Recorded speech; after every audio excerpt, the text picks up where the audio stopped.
My name is John Doyle. I'm the Dean of the Faculty of Humanities and Social Sciences here.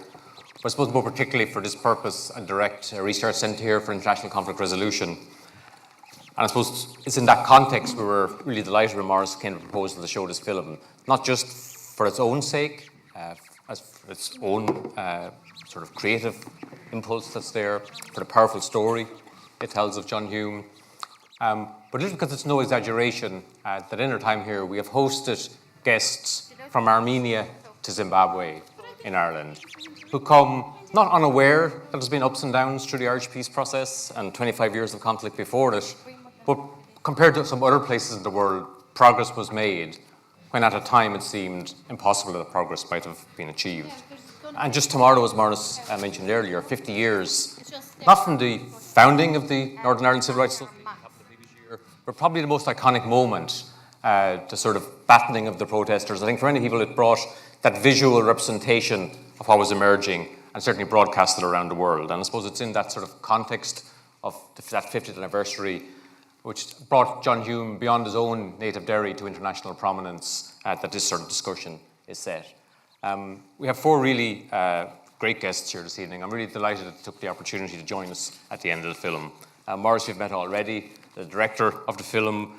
You can already have heard his enthusiasm for it as a really personal project, far beyond the professional filmmaker. Bríd Rogers, here beside me, was involved in the Northern Ireland Civil Rights Association from its very origins. She was a founding member of the SDLP, a party colleague of John's for many years. Its chairperson, its secretary general, deputy leader, and member of Shannon Éireann. So really brings a lot of insight through many different aspects of that story. Liz O'Donnell, here beside me, member of Dáil Éireann from 1992 to 2007, but Minister of State at the Department of Foreign Affairs from mid-1997 onwards, and therefore a key member of the Irish government delegation to the talks which led to the Good Friday Agreement. And both throughout that period, most particularly in that intensive period of talks, brings an insight there. Gerry Adams, former president of Sinn Féin, member of the British House of Commons, member of the Northern Ireland Assembly, now TD for Louth and Dáil Éireann. As we're preparing our notes preceding Gerry, I notice your birthday is this coming Saturday, so sort of Thank you. Another anniversary. I hope you're present. Also obviously involved in both in the civil rights period and Sinn Féin. I'm very struck as preparing for this that in 1972, when you were a very young man, flown to London to meet the British government at that time. So a long period where people felt your voice was an important one in that. And what I'm going to do is just going to sort of lead a discussion around our guests here, to tease out, I suppose, some of the dimensions and some of the, I suppose, issues that are left hanging from me from the film. I suppose, Maurice, if I can start with you as the filmmaker.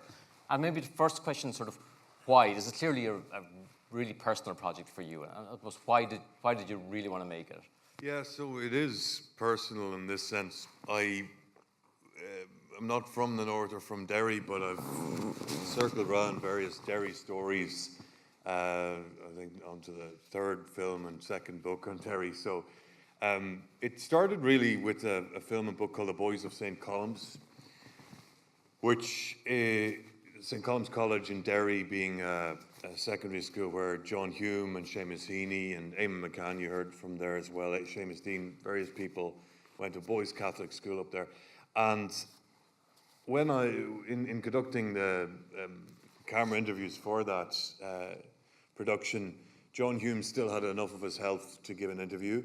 And I was struck by his emphasis on Washington and the Four Horsemen and the succession of US presidents. And I just thought, I'd studied history at school, but I hadn't really heard that before.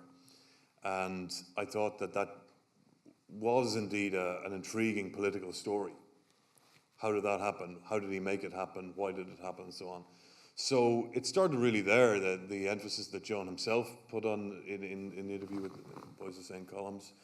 And it seemed to me to be a continuation of what he was trying to achieve through the civil rights movement, through local initiatives like the credit union and being a school teacher in Derry, just trying to form a new consciousness, forge a new society within Northern Ireland, quite apart from, an all-Ireland structure, which was also his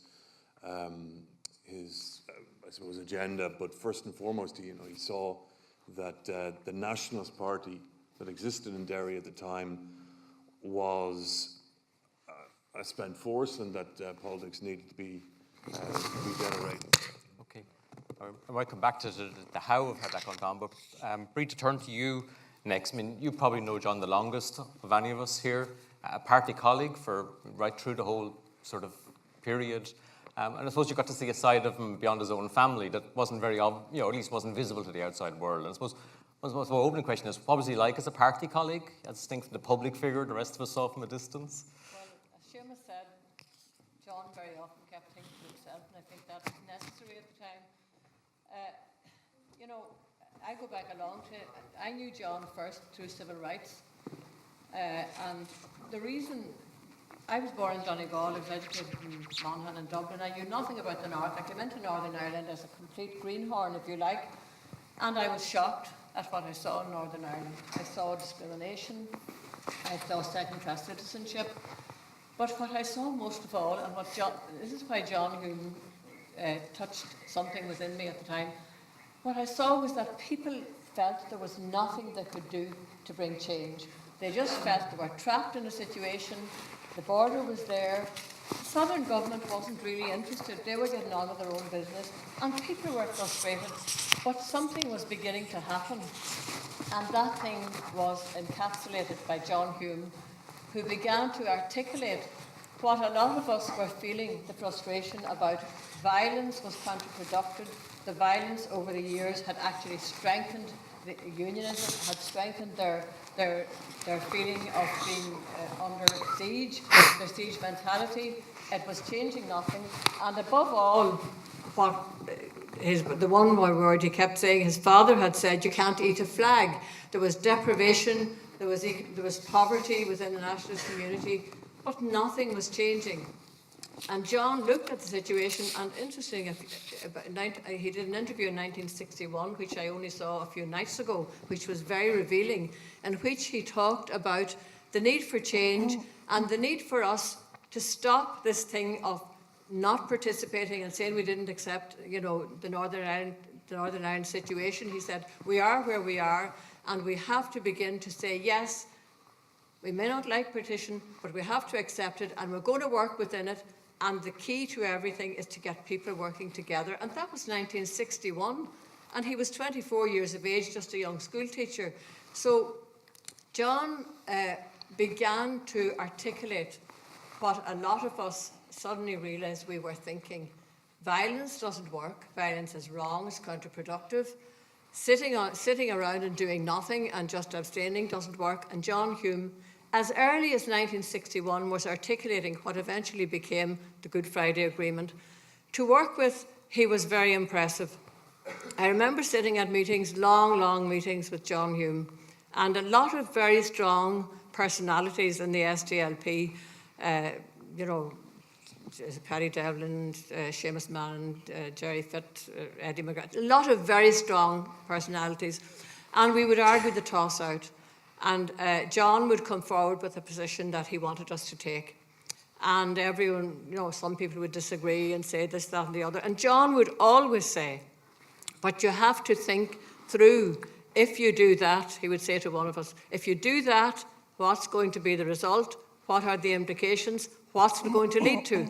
You can't just say, we'll do this and hope for the best. So John always thought everything through. He had a very analytical mind. He looked at, as he always used to say to us, you look at what the problem is. You can't solve the problem of the North unless you know what the problem is. And as has been said through the film, he always said the problem is, it's not about a line on the map, it's about the line in people's hearts and minds, and the fact that people are divided. And I remember when he first started the Hume Adams talks, when they first started, he was saying to us, I am trying to say to the Republican movement that what is the problem? You want a sovereign Ireland, you want an independent sovereign Ireland. But he pointed out to them the problem is that there is no agreement on Ireland about sovereignty, whether it should be British sovereignty or Irish sovereignty. You have to deal with that issue, and you can't deal with that issue unless you get people sitting around discussing it and agreeing to differ. And I remember him often, one of the things that John often would have said to me personally is, we're all different breeds, we're all born different, we're all accidents of birth, He said, your maiden name was Stratford. Where did that come from? Certainly didn't come from Donegal. My name is Hume. That's not an Irish name either. We're all accidents of birth. And we have to recognize that difference is the essence of humanity. He often said that. And the other thing that John always said is, violence is not the answer to the problem. Violence creates more violence. So he kept saying those things both in public and to us personally, and he was very persuasive. I remember a few times, particularly in the run-in to the New Ireland Forum, and we were different people and there were a lot of different views within the party. But John's view always prevailed. And I remember, and I'm not going to mention any names, but in the run into the New Ireland Forum, there was one particular person who was he's not with us anymore, but I'm not still going to mention his name, who didn't agree with what John wanted us to do. And I remember we all went into lunch, and John went up and he sat at the counter of the bar with this person. And when we all came out 2 hours later, John was still sitting there. And eventually, this person came round to his point of view. He was persistent. His big thing was, as we used to call it, his stickability. And you can see that right throughout his whole career. He never gave up. And when one avenue seemed to be closed, as it was when the first executive fell, he started looking for other avenues, and that's what led him eventually to America, to Europe, and all those places. So he was a very persuasive person. At times he could be very quiet. I mean, I remember sitting at meetings in Guidor, where we used to have a lot of our meetings, and we would all be there, and we'd be all having a bit of fun. And John would be sitting with his head in his hands, because he was always thinking, and there was always a problem in his head that he was trying to resolve. But he was a very, very intelligent, intense person, and he also was great with people, with finding how to communicate with people. The thing with Tip O'Neill, bringing him over to Donegal, getting him to meet, to go to the place of his ancestors, all of that was John recognising that you have to just not work politically at a very high political level, but you have to work the personal with people. And he had a good personal relationship with a lot of very, very important people. So to me, John was an inspiration from the first time, but the biggest thing that he did was he began to articulate a new vision that resonated with people like myself, who were at that time young, not so young now, and frustrated with the failure to deal with the actual problems of people on the ground, economic problems, the problems of second-class citizenship and all that. And John began to articulate a way of dealing with that without gun or bomb. And to me, that was the genius of John Hume. And finally, the one thing I want to say is I go back to the time when we started, the idea of partnership from the SDLP was first began in the councils, and the first council, of course, to have partnership between the two traditions was Derry. And I remember him being pilloried for that. And all parties in Northern Ireland, maybe with the exception of the Alliance Party, pilloried him. He was called a traitor on one side. On the other side, he was called a fellow traveller of the IRA, and all of that. And the interesting thing is, on the day that the Good Friday Agreement was signed, all I could think of is all those people who pilloried John's view about partnership and working together and consent and all that over the years. They're all now singing from the same hymn sheet, and they're all now using the same language. Our first ever policy paper was Towards a New Ireland and an Agreed Ireland. Everyone's talking about that now, but that was John Hume's vision, and that was his first words. So I think he is a man who has really transformed the whole of nationalist Ireland, and indeed the whole view of Ireland, American Irish, and which used to be all about, the flags and, what came down from the famine, Brits out and all that. So all I can say is thank you, John, for letting me be part of it. All right, thank you, Bree.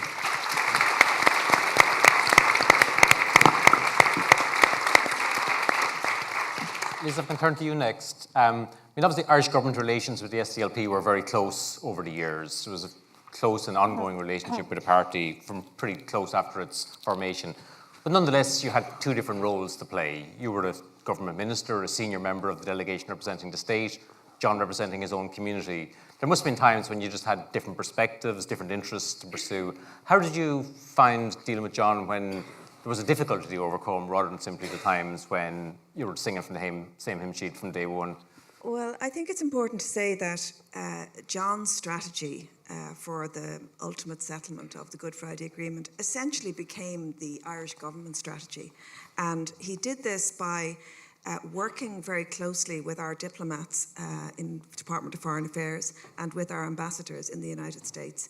So from very early on, from the early 70s, John was instrumental in sort of shaping Irish government approaches. And in due course, as he did that in America and as he did that in among successive Irish governments, he also then helped the Irish government to embrace the concept of an inclusive negotiation process, including Sinn Féin, because it was very high risk for the Irish government to engage in inclusive talks, including Sinn Féin, because at the time, Sinn Féin, the IRA, still had an army. There was a while to go before that was to be reconciled after the agreement. It took 9 years after the agreement until arms were put beyond use definitively. So it was high risk for both the British and the Irish governments to actually embrace John's judgment that it was time to embrace Sinn Féin in comprehensive, purposeful negotiations. So even though there was so much killing in the past and there was still no decommissioning of weapons, John's judgment was that it was time to embrace a comprehensive, inclusive set of negotiations. And we had it on good authority from John and from trusted intermediaries that the IRA was willing to engage in substantive talks if it was going to be a settlement based on justice and to reach into the cause of the conflict in Northern Ireland. So it was a privilege to work with John. I think Maurice has done a great service in telling the narrative of John's engagement with the Irish diaspora in the United States at the highest level. It was a unique strategy, a very successful strategy of engagement at the highest level with the Irish diaspora, the political diaspora. And from President Carter to President Clinton, through those successive administrations, US administrations, it was John Hume who actually, I suppose, was a persuader that there was a possibility of a peaceful and a fair settlement of the differences in Northern Ireland. As Seamus Mallon said, there was a greatness about John, and I think everybody who knew and worked with John felt that greatness, and a spiritual greatness as well. He was a very thoughtful politician, strategic person, and a very good person. So that's where I think he got traction with people through telling over and over again his idea of how this would work out. And as Breach has said, his was not so much a mission about the constitutional status of the island. It was more let the people of Northern Ireland work together in all of their diversity. And that's why I think his voice is sadly missed now, as we don't have the institutions, the joint power sharing executive in Northern Ireland, which was his life's work. His life's work was to have the people of Northern Ireland in all their diversity working together, as he said, spilling their sweat and not their blood. And so I'm terribly sorry that we have a situation at the moment that the shared power sharing institutions in Northern Ireland are not working. And of course, the tragedy of Brexit would have broken his heart, because he was such a committed European over so many years. I think 15 years he was a member of the European Parliament, was a huge believer in the power of the European Union as an instrument of peace and bringing peoples together. So he's sadly missed, his voice is sadly missed. He's a wonderful man, and I think he took great risks for peace himself, to the detriment of his own party electorally, because as it turns out in Northern Irish politics, the parties of the middle haven't really done so well arising out of the peace process, because I think history will be fairer and kinder to those parties, the Ulster Unionist Party and the SDLP. They made the compromises, but in the end, electorally, Sinn Féin has become more successful in Northern Ireland than the SDLP, and the DUP, the big bullies of the peace, have risen to the top and are now in a situation of spoiling all of the good that John did over all of those years, and all of us together worked to achieve.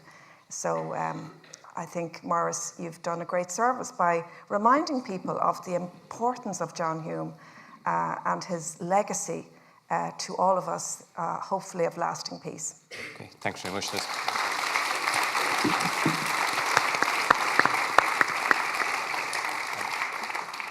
Jerry, for most of your adult life, yourself and John Hume are of the same community, but obviously in rival political parties, and for almost 20 years, rival party leaders. But yet probably, and it was mentioned in the film, the sort of the Hume Adams dialogue in some ways that sparked, that shifted the dynamic at that time, which you knew obviously was going on for 18 months, as you said in the film, but the rest of us didn't. But you could bring us back to that period when there must have been tension or nervousness at the beginning of those talks. I mean, you were rivals as well as colleagues. So can you talk a little bit about how the beginning gave you some traction so you could keep going rather than walking away? Well, thanks first of all for the invitation to be here this evening. And I had seen the film before, and there may be little issues that we may take issue with, but I think in terms of the role of John Hume has been just totally pivotal in our recent history. If we remind ourselves that 50 years ago, tomorrow, was the attack on a civil rights demonstration in Duke Street in Derry. And due to the presence of an RTE camera person, I think his name was Guy Byrne, that imagery went all around the world and across this island. Now, that wasn't the first time that a demonstration was attacked or that people were repressed in many ways by the old IUC under the Special Powers Act. But there was always, and there remains, a very distinct Republican tradition, or a distinct Republican history, a distinct Republican community on this island, and in the USA as well. The Irish Republican constituency there is very, very strong also. So, as the conflict went on, following what happened 50 years ago, and the reason I zero in on this is because the Irish government had played very little role in trying to do anything about the North in the years since partition until then, and indeed following all of that. So I was working with a man called Father Alex Reid, and Father Alex Reid, in my humble opinion, is actually very much the creator of the peace process, and Father Des Wilson also. And I was putting it to them that you won't get an end to the armed struggle unless you have an alternative. You have to put forward an alternative. And we spent some long time trying to get people to talk to us, including Seamus Mallon, who a number of times promised to do meetings and then didn't do meetings. And how naive we were at the time was that we thought that Seamus, represented the green wing of the SDLP, and it'd be better to go and see Seamus than to see John. But eventually, actually, Seamus refused to do a meeting, and Father Alex went off to see John Hume. And John Hume immediately agreed to do a meeting. And within a very short time, he and I met. So I think what he brought to this, and we had, I mean, Hume Adams was Hume Adams. Like the SDLP position at that time was that the British in some way were neutral, where the Republican position was they're not. That they have a vested interest in being here, they're upholding the Union, they're a unionist government, governments don't easily give up territory and so on. So what John brought to it was an understanding, because he still lived in the Bogside, that this wasn't a criminal conspiracy, that this wasn't gangsterism. He vehemently disagreed with the violence. He absolutely opposed to that.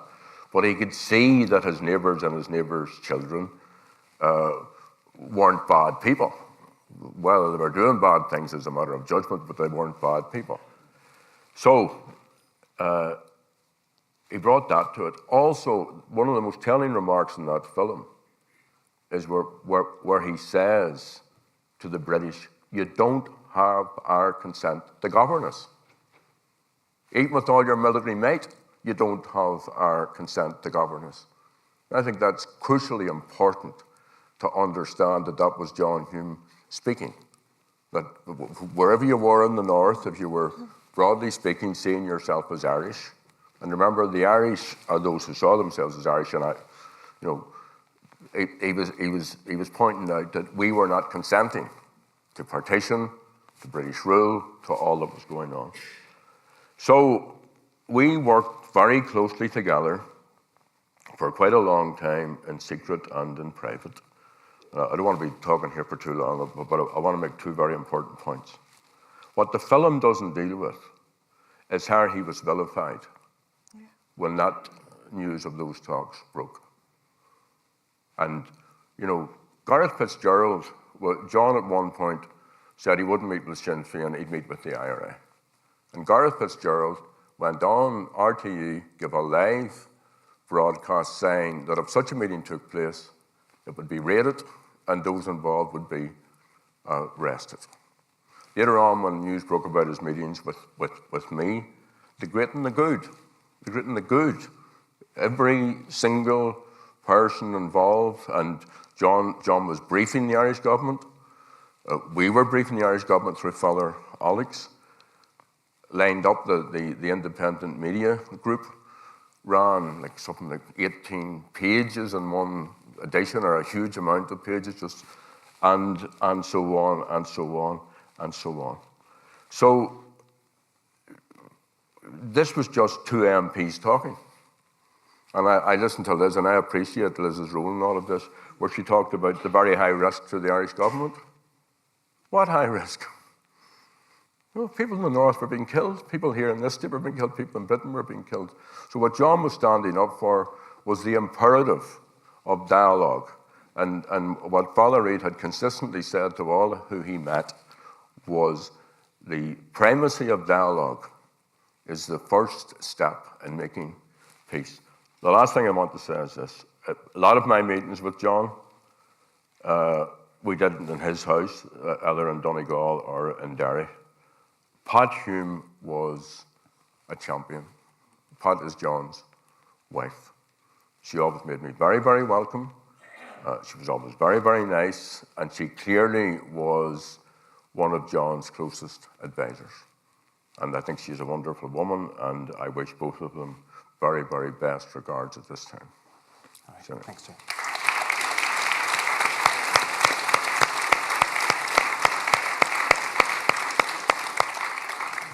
Maurice, I'll come back to you in terms of maybe talk a little bit about the process of making the film. So I presume you begin with this sort of personal idea or some conversations with colleagues maybe that spark it.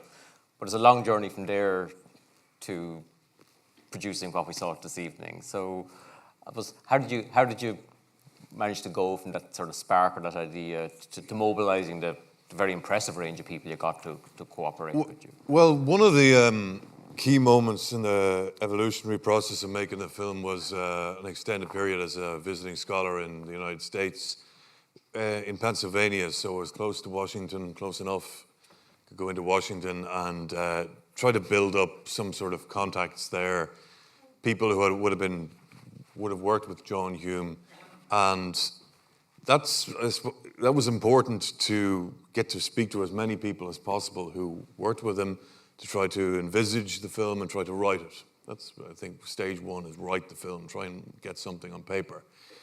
And then, in a piecemeal fashion, try to make it, because finance doesn't always come in one fell swoop. Sometimes it doesn't come nearly quickly enough. While all of this was happening, I determined to try to write a book on the subject as well, because I think there's a lot there. It merited research and thinking. So I was working on two different forms, and when the filmmaking wasn't happening, I could write a book chapter or whatnot.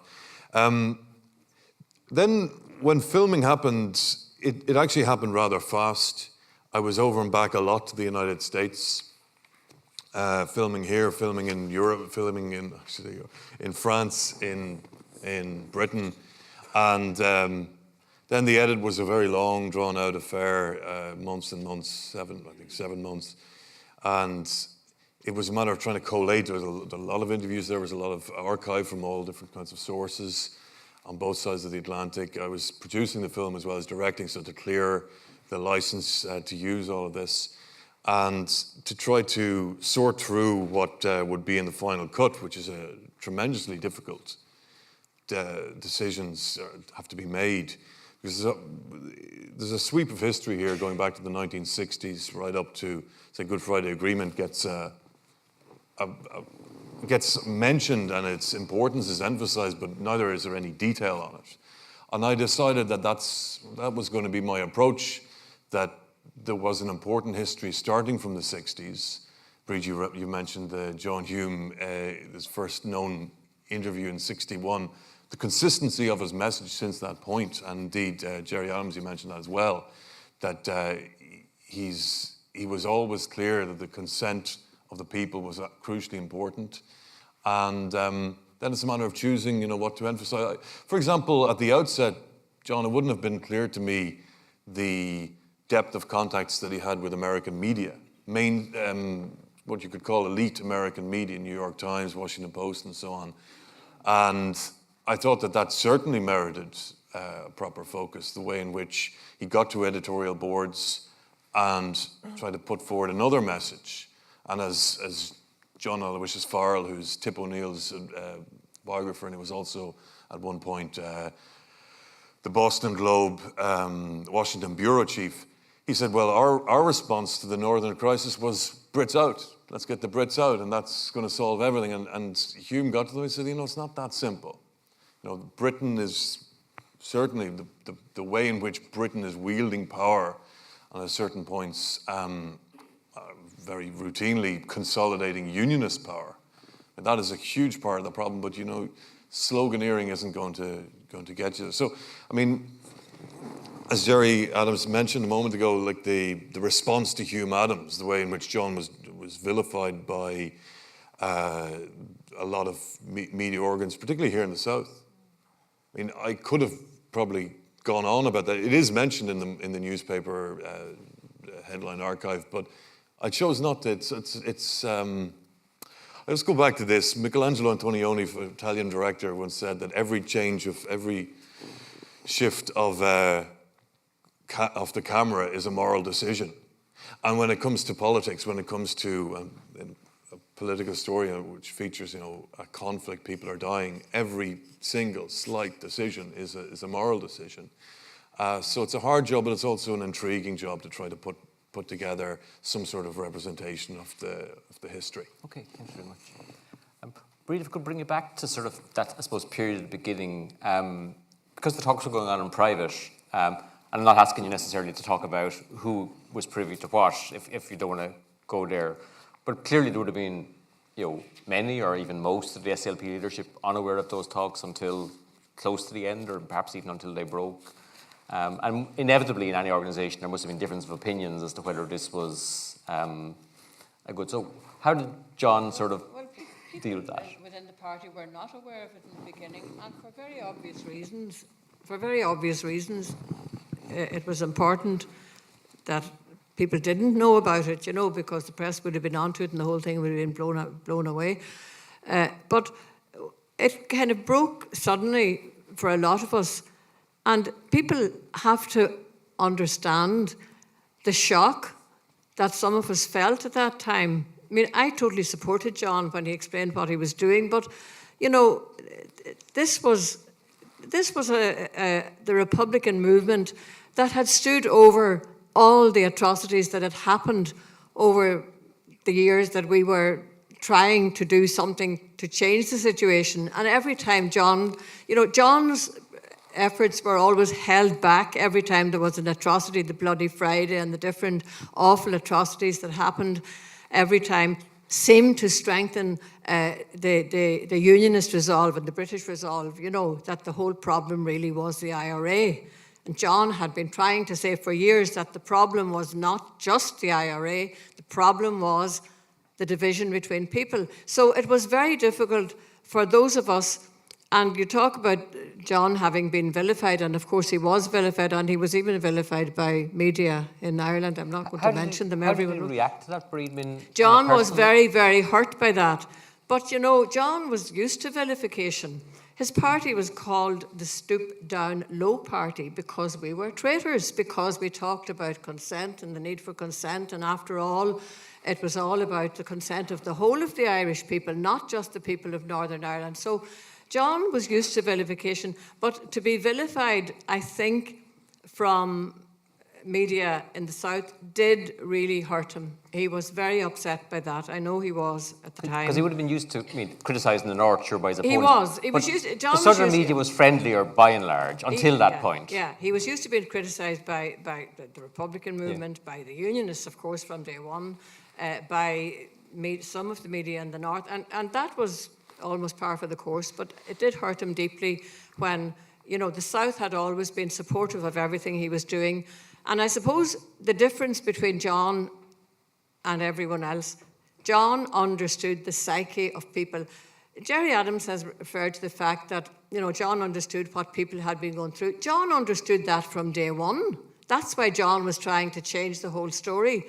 He understood that the reason there had been violence over the years, which was counterproductive and wrong and all the rest of it, was because people were frustrated. He understood them, but he tried to tell them nothing in this is what he often said to us, to the media and to the world at large.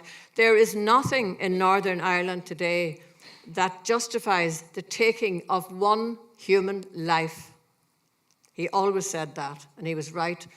But he had to bring people who thought differently to him, he had to bring them eventually to the table and to understand that that was counterproductive, it was wrong, and it was never going to solve the problem. So the vilification coming from the South was deeply hurtful to John. And I find it interesting now that at least one person who was the strongest of his vilifiers, if you like, is now all supportive of the Republicans, what they all did, and the IRA and all the rest of it. Like, life is very funny, but I just find that strange that this particular person, journalist who was writing at the time, and he was vicious about John Hume, and the fact that he would talk to Gerry Adams is now one of the greatest admirers of Gerry Adams and the Republican movement and what they did. But what I want to say about the film and the documentary and the book that Maurice has written is, I think it has contributed in a very, very important way to stop the rewriting of history, which has been going on and has been very difficult for many of the people. I see Hugh Logue down there, one of the people that worked very closely with the SDLP over the years and was involved in the very early years. And I think it's Michael beside him, am I right? Michael Lillis. But,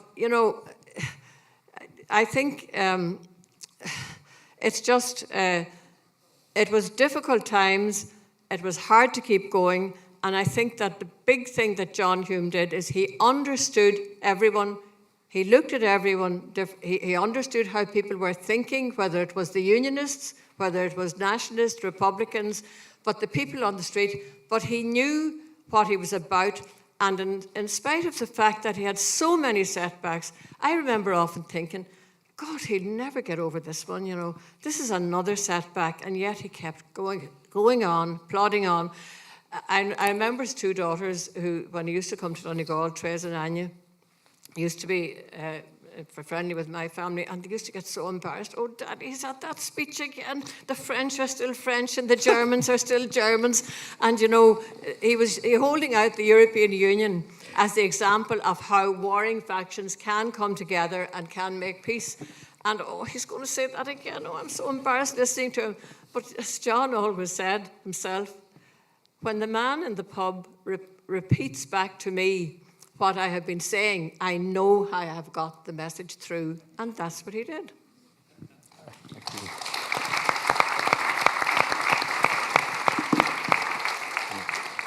I mean, Liz, the advantage you have over the rest of us in this room in terms of being very close to the talks at the end is became close to the Good Friday Agreement. I suppose because the focus, understandably, the films on the United States not leverage, but the implied position here is to leverage, to persuade the British that there was an opportunity, to persuade them that something could be done. That was the sort of, I suppose, unspoken leverage. Leverage was not quite defined. What was your sense of John's understanding of the British position, and in terms of what they would respond to, what they wouldn't respond to? Well, I think by the time I came involved in this process, which was actually quite late, 1997 was when I was a minister, so we were just heading into the talks after the ceasefire, which was announced in 1997, and a few weeks later we went into substantive talks. The previous talks had been blown off course by the Canary Wharf bomb, but George Mitchell kicked off the negotiations in September.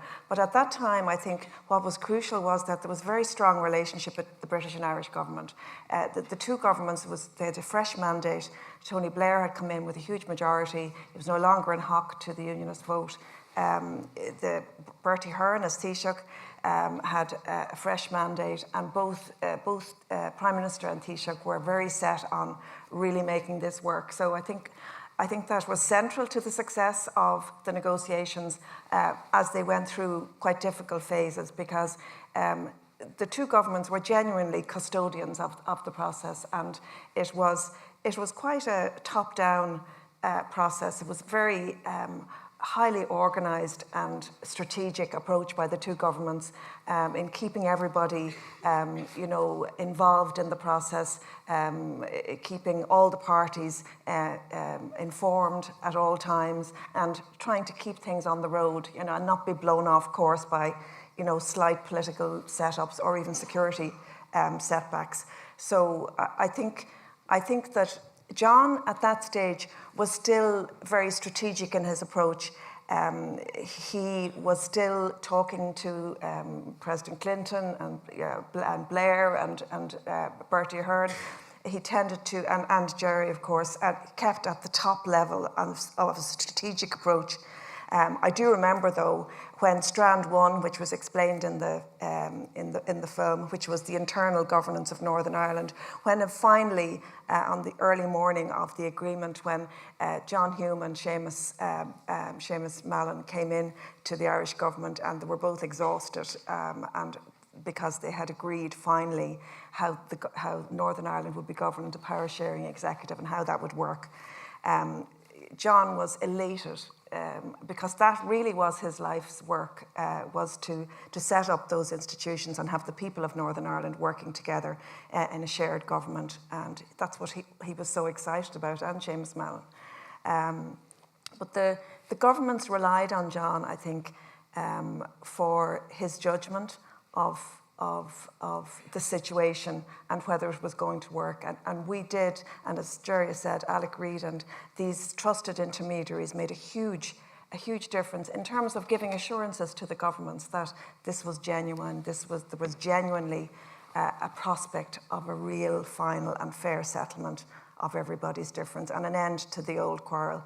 And that's as it turned out, with the help of everybody. But I think everyone in those negotiations had to sort of transcend history, to get over themselves, to get over their history, to actually reach out and hope, as Seamus Heaney says, hope and history rhymed.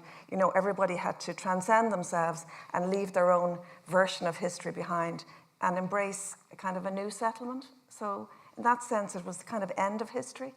Now we're still dealing with the legacy of the past, and that's a big challenge for the people of Northern Ireland. I mean, it's not something that's going to happen very quickly, and there's legislation promised and pending to deal with those issues of compensating and reconciling people who are very injured, as we can imagine. Even looking back 20 years, this year is the anniversary of the Good Friday Agreement, but we've all had cause to think back of the terrible things that were done to each other and, by the various parties, and people who are still very hurt and suffering as a result of the conflict. Okay, thanks. Jerry, I suppose come back to the core aspects of the film in terms of the American connection. I think the sort of arguments around your own first visit to the United States have been well documented in the film and elsewhere. So obviously you personally hadn't been in the United States up to that point, and you would have met some of those people in Ireland, but not quite the same as seeing them on their own home turf. So when you started going over on a personal level, sort of, Sinn Féin in some ways picking up those connections and in some cases later on making them their own, but what was that first phase like in terms of, what did you see as the opportunity that lay in the United States at that stage, before you knew if it would be delivered or not? In terms of what was the opportunity of that period? Well, before I come to that, I just want to pose a question to the audience.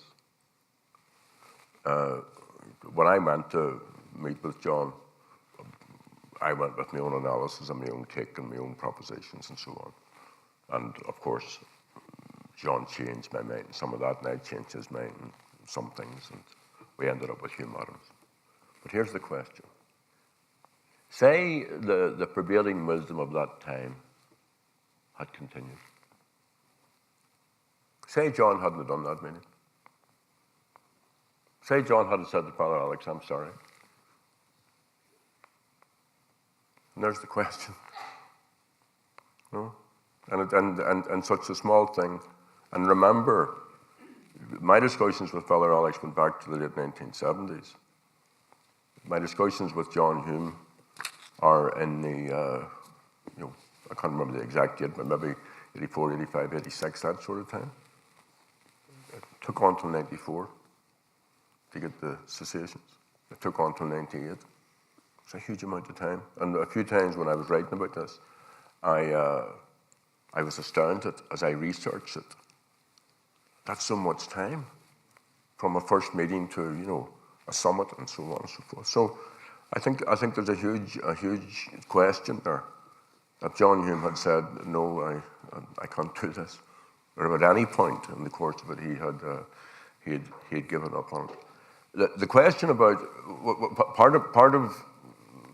part of what we were saying, and I didn't have the permission of the IRA, and I didn't have the permission of the Sinn Féin party, except for a very, very small group of people, to pursue an alternative. And at the core of the alternative was a broad consensus, or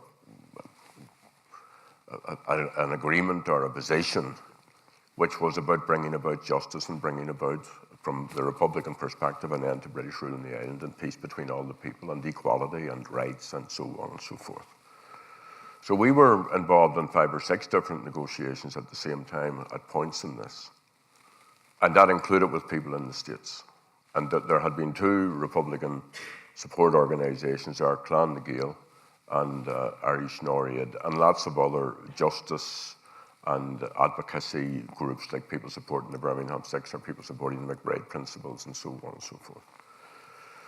So we wanted to have in the States something loosely modelled upon the anti-apartheid movement as we knew it in Ireland. And we wanted to have that type of output. And when Bill Flynn and Chuck Feeney and Neil O'Dowd, who was crucial, Neil O'Dowd was a crucial player in all of this. I don't want to leave anybody out. Bruce Morrison and Joe Jemison, they were all men. They came representing corporate America, the labour movement in America. Neil with all of his, I suppose, savvy around immigrant issues and also the media and his contacts into the political establishment, and then Chuck Feeney, who was a hugely generous person. So by the time I got to the States,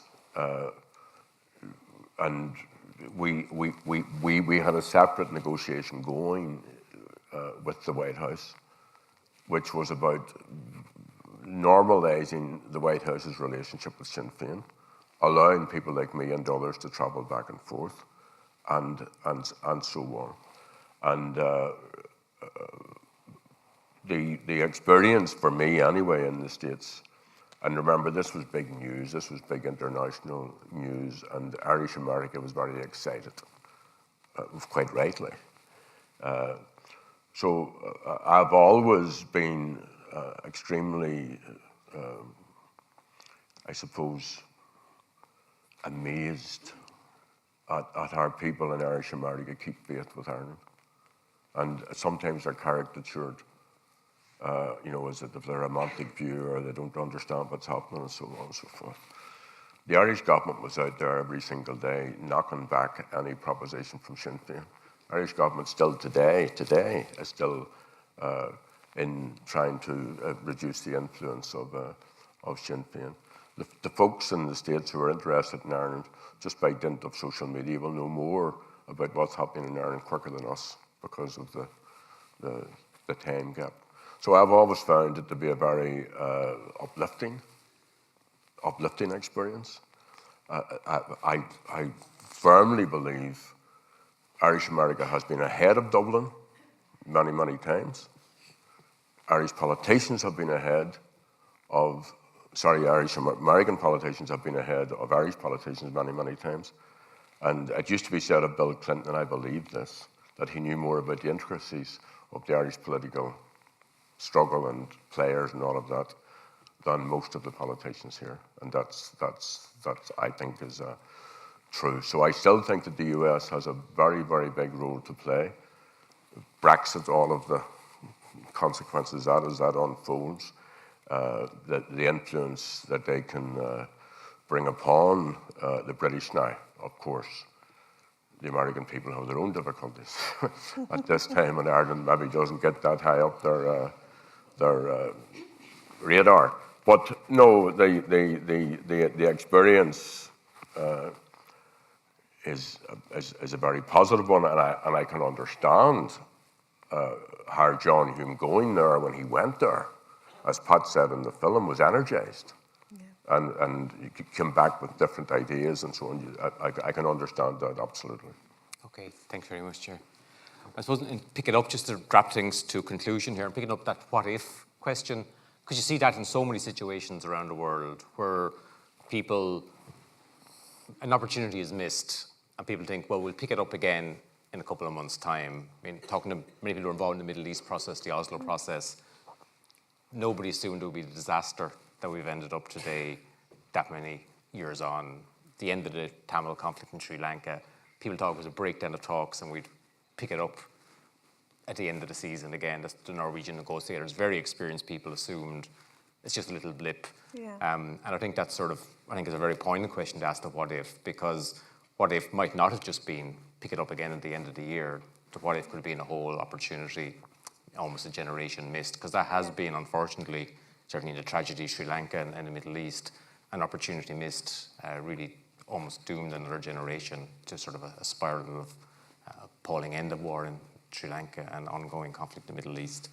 So, and sort of that has in some ways marks his contribution, John's contribution at that time, well captured by Morris in the film. And I suppose I'd like to bring things together to congratulate Morris on an absolutely exceptional creative piece of work, but also one that tells a really important national story. And to thank all of our guests. I think the discussion at the end of here, people who have, as you hear, different political perspectives and different narratives to tell, but to come together to bring some life beyond the film to sort of put their perspectives on John into context. And on behalf of the university, I'd just like to thank them very much for taking the time when they could have done something else. And I'd just like then to call on the president of Dublin City University, Bria McCrath, to bring matters to a close.